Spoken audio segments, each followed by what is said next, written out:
At 10:13 this morning, the police department received a call of an active shooter inside Covenant School, Covenant Presbyterian Church. The police department response was swift. Officers entered the first story of the school, began clearing it. They heard shots coming from the second level. They immediately went to the gunfire. When the officers got to the second level, they saw a shooter, a female, who was firing. The officers engaged her. She was fatally shot by responding police officers. There was a 5-member team who was on the second floor at that time. 2 individuals from that 5-member team opened fire on the shooter. We know at this point that this shooter is a female. She appears to be in her teens, although her identification has not been confirmed at this juncture. We know that she was armed with at least 2 assault-type rifles and a handgun.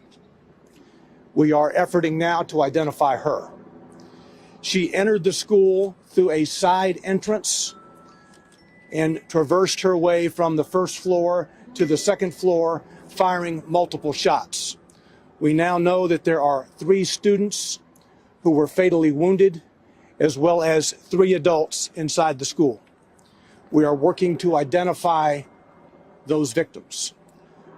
Including the shooter, a total of 7 persons were killed as a result of this morning's incident at the school.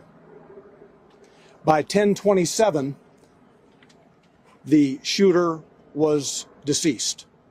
The officers had engaged the shooter by 10:27, and she was deceased. Again, I said the first call came in at 10:13 this morning. I'll take just a couple of questions before we go back. Clear. So the 7 dead, and then the nature of injuries, how many injured do you know? That maybe are being treated still, or injuries? I know the first responders weren't. But... An officer had a wound from cut glass. That is the only other injury that I'm aware of. Do we know if the injuries of the students, are they critical or in condition? The 3 students are deceased. The 3 students who were shot are deceased.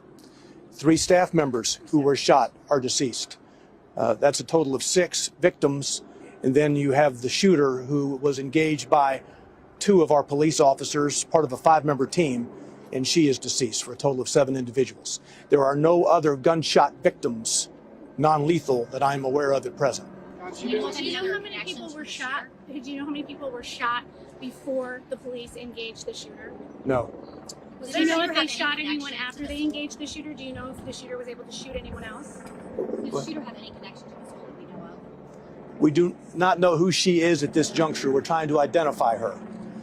She does appear to be in her teens. Again, with 2 assault-type rifles and at least 1 pistol. Do we know if there was a lives or previous recent incidents that police now went to the school or the church? No, I'm not. Was there an SRO or an SSO working at the school? No, this is a church that operates a private school.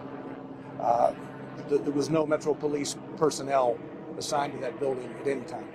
John, do you know if either the 2 adults that were shot maybe confronted the gun? You said 2? Yeah, the adults that were No, shot. there are a total of 3 adults. 3 adults. 3 adults who have been fatally wounded. Okay, one of them being the shooter? No. No, okay, so 3 total. Do you So know let me go over this again. You have a total of 6 victims, 3 students who are deceased, and 3 adult staff members from the school who are deceased. The shooter herself makes 7. Do you know if one of the 3 adults maybe confronted her? I do not. The teachers? There is video from the school that we are viewing now to try to learn exactly how all of this happened. Can you say where the victims were located? Were they in a hallway, in a classroom? I cannot at this juncture. As you know, 5 of the 6 were transported. So we will get that information later in the day. Did police engage with the shooter inside a classroom or in a hallway? Do we know the location? It is an upper level part of the school. It's kind of a lobby type area. It was not in a classroom per se.